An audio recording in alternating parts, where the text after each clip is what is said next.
morning, everybody. This is Richard back at you. Enjoying the view, huh, Teresa? Beautiful red Chevelle. Can't beat it. We love red. Red's Yeah. my favorite color, huh, Teresa? It is. It is beautiful. Looks good. Yeah. Red on red, black vinyl top, black stripes. You can't beat it. Look at Annie. It's hot, guys. We tried to go to the lake yesterday at 105 degrees, trying to get out of town for a little bit because we have been working 9 hours a day, 7 days a week, it seems like here lately. So we tried to go to the lake, hang out in the ocean. Ocean, really? It looked like an ocean to me. We haven't seen it so long. That's how bad the sun was and the heat cooked our brains. Sunburn, the Lord. Well, we really had a good time. We thought we were going to stay the night and couldn't do it. And believe me, at 5 o'clock, we loaded up and come home. We had a nice camp set up, tents, everything ready to rip and rock, but it wasn't going to happen. It's too hot. Annie loved the water. I mean, I thought she was going to drown herself a few times. we brought her a life jacket actually to start wearing now so we can don't have to keep an eye on her as much, but she loves the water. Yeah, no But doubt. anyway, we're back on the Chevelle. We got Miss Teresa recording number 1, and we are going to show you what a blow-through carburetor looks like. Kind of give you an idea how they work. They actually work really well. The technology on blow-through carburetors have come a long ways. Multiple companies out there making them, but the one that I have found to be the best for drivability and for racing is the CNS blow-through carburetor. Roger over there, the group over there are fabulous on their tech support, on getting the carburetor to you right the first time with hardly any tuning adjustments or anything like that. But I wanted to kind of show you the difference between the carburetor on the Dirty Bird from a 4500 Dominator style and a 4150 smaller version style. So there is a big difference in the two, how they work. But you got to remember, this carburetor here is off the Dirty Bird. It's a 427 cubic inch small block. It's a big 1000 Dominator carburetor blow through. Now this carburetor here is on M1 alcohol only. A lot of fuel being pumped to this thing, probably 1.5 gallons pass. Time you do your burnout stuff, 4 second pass, it goes to a lot of fuel quick. This carburetor here is on E85, which is a race fuel mixed with basically, I would say, M1 alcohol. And why they do the mix is because they want to do away with the intercooler, but they need something to cool the air charge going into the motor, so they mix methanol with race fuel and they call it E85. Same stuff, kind of basically. This carburetor here, since it's on alcohol, it don't need no intercooler at all. It just cools the air charge going down in the motor. I actually, when I was running it, I had a sensor on the bottom of the manifold, temp sensor. I mean, it would drop at 160 degrees, no more than when the fuel hit it. It started coming down instantly. Now, since I'm running fuel injection, I got like 280 degree air temperature going into my motor, but the injector at the valve is cooling the air temperature right at the valve before it goes into the cylinder. So kind of the same thing, but I'm thinking about adding an injector and actually cooling the air charge going down into the throttle body. Now remember, I don't run a carburetor anymore. I run fuel injection, a Holley Dominator. 850 atomizer injectors, great big injectors. Like I said, we've dumped a lot of fuel through this motor. Now, when this is the 85, it's on a 555 cubic inch big block. You got to remember that. Big block, small block. Look at the size of the carburetor difference. You'd think the big block would have the Dominator on it and the small block would have the 4150 on it.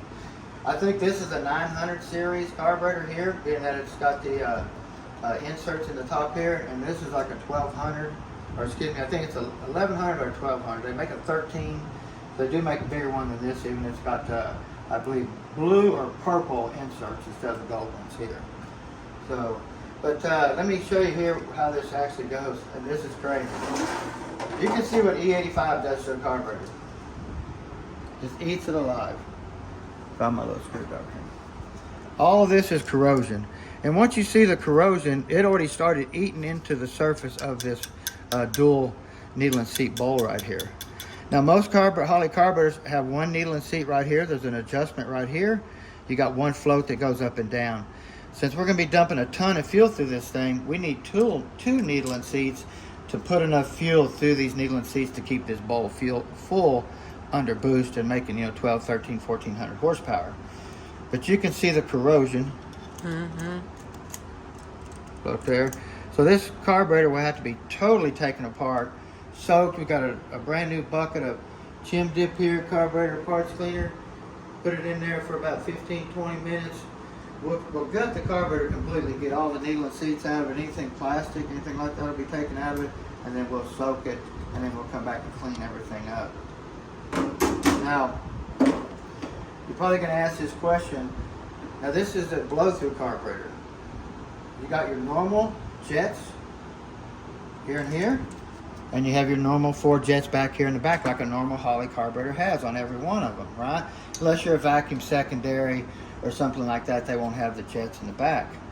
But this one here, you got to remember, is boost reference. And boost reference is what I mean is when the turbos come up or the blowers come up and start dumping more air into the motor, you have to dump more fuel.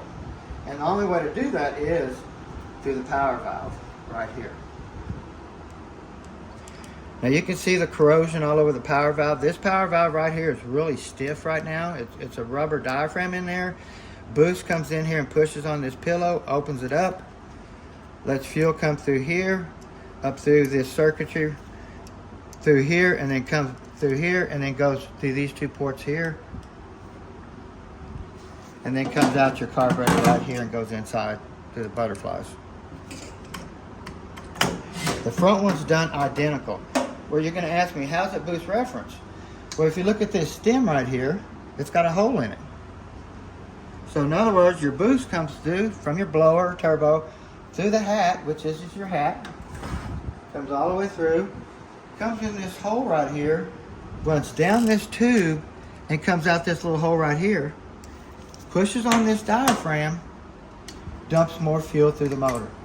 It actually opens up this circuit right here and dumps more fuel into the motor. So you're dumping your jet and your jet behind your power valve. Let me show you this. Now, I talk about drivability.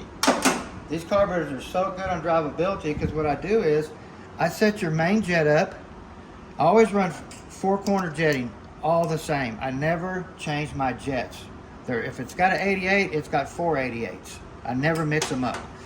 So you got your normal fuel coming through here, and then when your boost hits your power valve, opens it up.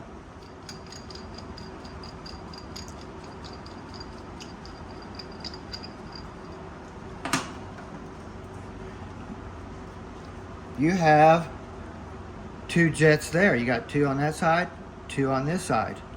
Now these are really tiny jets. They actually screw out the little tiny Allen wrench. I was going to grab a package of them and bring them over here. They're over my other toolbox. But you can change these jets out to put all your boost fuel on the power valve. So you can put these jets in here, adjust your drivability, your throttle response, cruising, all that type of stuff. But when you go to get on this thing, you got to dump a ton more fuel, and you're going to do it through the power valve. You can change these jets right here. You remember on Lisa's car, we put an air fuel gauge in it to monitor both sides of the header. And that's basically what he has to do here too. He has to have air fuel gauges to see exactly what the tune-up is when these power valves open up. Now, even when I log it, you'll be at a certain fueling, and then all of a sudden you'll see these power valves open up, and all of a sudden you'll see your log drop right when the power valves open up and go to a different tune-up for your boost that you're at. Okay? Now, what I do also, being that this is a Procharged car, no more than you hit the throttle, like that, it's going to try to open this power valve because 5 pounds of boost will open this power valve, and we do not want this power valve to open under 5 pounds of boost. We want to delay it to at least 10. So we try to still get our jetting where it's pretty close, where it'll run 10 pounds of boost with no problem. And then we'll start dumping fuel with our power valve. And why I do that is because on the starting line, just say you get on the starting line, you've got the trans brake on and you mat it to the floor, and I'm going to come off the trans brake at 10 pounds of boost. I do not want these power valves opening on the starting line. If you do, you're going to flood the motor. You're going to see it in the graph. You're going to see right when these open up, and it's going to go whoo and just over flood the motor. So what I'm going to do is I'm going to delay these power valves opening up to say 15 pounds of boost. And what I used to do, if you look here, I used to put a a washer on the end of this power valve right here. Put the spring on there, and that keeps the power valve shut, holds it shut longer, okay, and delays it from opening. But I talked to Roger, and they were cutting these stems off so far that I couldn't put a washer on there because the washer would flutter and the fuel going through there, it would come off. So they started extending them a little bit so I could put a washer on there and try to hold that power valve closed longer.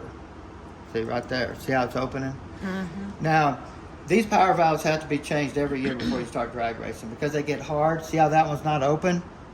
If you grab it, it's stiff. It just, see how that will barely even open. See that? I can barely pull it open. If you look at this one, it's already open. You pull it real floppy, real loose, new diaphragm. The spring has to close it. That way no fuel goes into, doesn't give it any more fuel. See? But what I started doing, instead of putting the washer on there, which you could still put the washer, I started going with thinner washers on the power valve that seals it to the diaphragm right here. See the thickness? That's a factory one. These are the ones that I started using. See the difference in the thinness here? So when I put the thin one on there, it's going to let this diaphragm go closer to this spring and hold that diaphragm shut like that. The thicker, the sooner it's going to open. The thinner, the later it's going to open. And I can see when it gets to 15 pounds of boost, if my power valve's open, you're going to see it instantly in my log. If I want it to delay a little bit more, I put a thinner washer, or I'll put a seal here, or I'll put a washer here to even shut it, hold it even longer closed. Really simple to make these work, but that way you can get your drivability going, and then you can dump all your fuel behind your power valves with your jets. And like I said, on these here, you can even leave these jets out. You notice we got a big one here at the top and a little one at the bottom. That's how you always want to do it. You always want to put your big ones on the top and your little ones on the bottom. That way it keeps the bowl full. A lot better that way. See? Really neat. But let me show you here though, the difference between this carburetor and this carburetor. Okay? If you notice, we have a boost stem. We have a hole in it that comes in here, comes through here, pushes the power valve open. We have a stem that holds it on, the hat on there, but that is not where it's boost referenced at. This one actually is boost referenced to the side of the plate here, right through here. If you'll see it, boost comes in here, goes down this trail, right here, goes through this hole here, and then they drilled a hole right here. So now the power valve is boost referenced to this little tiny hole right here. Now the only difference is you have to run two of them because this one, the rear's boost referenced through here, the front one's boost referenced through here. Where this one here is boost referenced through one hole only. This hole feeds the back one and feeds the front one. Okay? But let me show you the difference too, guys. This is an alcohol jet. This is an E85 jet. Look at the size.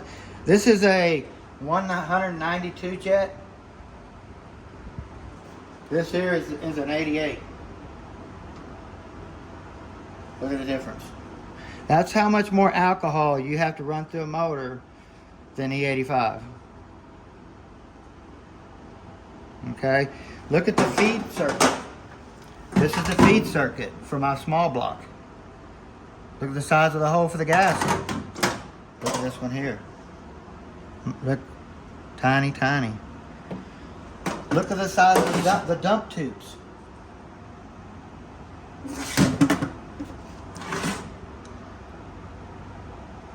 Way different right here. Okay? Now if you come over here, now you remember this is still boost reference off the power valve. Now we're going to be, since we're going to run twice as much fuel as we are through this carburetor, they actually still got your spring, we have a thin washer, and we've got 6 holes. 1, 2, 3, 4, 5, 6, 2. There's jets in here. We have no jets in here, so we're putting all the fuel through this plate that this plate can handle. So we're dumping a ton of fuel through this small block. Like I say, normally we'd put a washer on here, but since I started doing the shim thing, we just do it like that. I put some grease on there and make sure it stays on. But like I said, it's boost reference through there. Really neat, but it goes through here, so you have it wide off, teed into both of them. That will open at the same time. Now also, this carburetor here is still fuel controlled by floats. Okay, it's got 2 of them and it's got large needling seats, because we still have to dump a lot of fuel through this carburetor and keep these bowls full. Well, like I said, your standard would just have 1 needling seat. Okay, if you get over here and look at this one, we have no floats. We have no needling seats. Now we do have a donut float right here that they installed. Fuel comes in, lifts the float up, turns the fuel off. If you look, we have wiring coming into the little float, comes over here to a ground, comes over here to this electronic plug. This goes to a little computer. Both these plugs do. I turn the key on. These floats control this solenoid right here. Now this is my new needling seat. This is an electronic seat that goes to a computer. It operates off this little float to keep the bowls full of fuel. But this thing right here will dump 2 gallons of fuel in no time. These bowls will always stay full, but you can see where they did away with the float.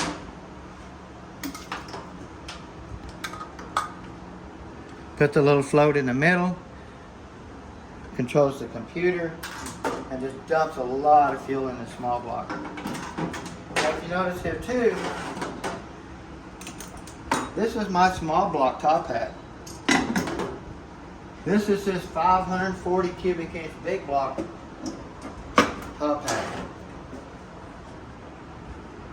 This is on my Dirty Bird. This was on that Chevelle there. To me, I would have put but these have changed the intake. I'd put a Dominator intake, went with a Dominator carburetor, and did it that way, but I think it would have worked a lot better for him doing it that way. But it's too late now. But also, if you notice, he had a gasket on here. Mine has an O-ring. Now, he did bring me some O-rings, because if you look here, the top hat there's machined for an O-ring. Same way with his. It's machined for an O-ring. So, when we put it back together, we are going to do away with the gasket, and he did bring me some O-rings. Okay? Now, while we're doing all this, we're cleaning the carburetor up, we're going to clean up the pressure regulator, we're going to make sure everything is spotless, and then we're going to take this 44 blower pulley, Procharged pulley off, and we're going to put this 38 one on there. 6 more teeth. That's 6 more teeth bigger than this one here. So this is going to bump the boost up a ton more, and it's going to make the boost more crisper. It's going to hit the carburetor even faster, and it's going to hit it harder. So what does that mean? That means we're really going to have to watch these power valves, because that thing, if it's going to make 15 pounds of boost or 20 pounds of boost, it's going to do it no more than you hit the throttle. I mean, it's going to make it instantly, and you don't want these power valves opening up instantly, because it's just going to dump, it's going to flood the motor. So if you're just sitting there, and you're going whoop-a, whoop-a, hitting it, these are going to open up, flood the motor, flood the motor, flood the motor. So we got to delay these. But you can see just how hard and tight that's on it. This thing barely, it won't even open. And he's wondering why it's running lean. It won't even open. These have to open up to give them fuel. Look at that, you can't shove it open. You get this new one, it's already hanging open, and look how much farther. Mm-hmm. It almost turned sideways. So anyway, I hope that kind of gives you an idea of what a blow-through carburetor is like in the different versions of the alcohol, E85, C16. If this was on C16, it would operate identical. That, Roger over there would change it up a little bit to work on C16. A lot smaller ports and stuff like that, because you're not running as much fuel as C16. C16, say a half a gallon, E85 a gallon, methanol a gallon and a half. running at the same time. So I'm saying that's just how it works like that. So, okay, we started tearing the back bowl on the back of the carburetor apart, and this is what we found here. It's packed up by the needle and seats up in here. You can imagine what it's like inside the accelerator pump. And then you can see here they did add jet extensions. That way when the car takes off, the acceleration don't run the push the fuel away from the jets when they're normally up here. So they extend them to the very back of the bowl back here. So it'll pick it up. They didn't extend the power valve tube here. See that? So you can see, got that one cleaned up, but you can still see the pitting, how it eats it. Look at all that. But I mean, there's nothing you can do about it. It's just dirty fuel. I mean, it eats it up. You'd have to take this carburetor apart. Once you drove it, enjoyed it for the night, within 2 or 3 days, you have to take this carburetor apart, clean it out, and if you want to save this carburetor, because much longer, and this carburetor would have been trashed. So maintenance, maintenance, maintenance. Look at all the jets on an E85. Look at the jets on alcohol. Crazy. Well, anyway, pretty cool video, I think, Teresa, on learning on blow-through carburetors are still alive, working really good, and I still think CNS is the best one to buy for drivability on the street. And Roger, I said he can get you the right unit the first time. So anyway, Teresa, we want to thank you for recording. And guys, we want to go check out our merch page, subscribe, all that cool stuff, and we'll have another video coming shortly.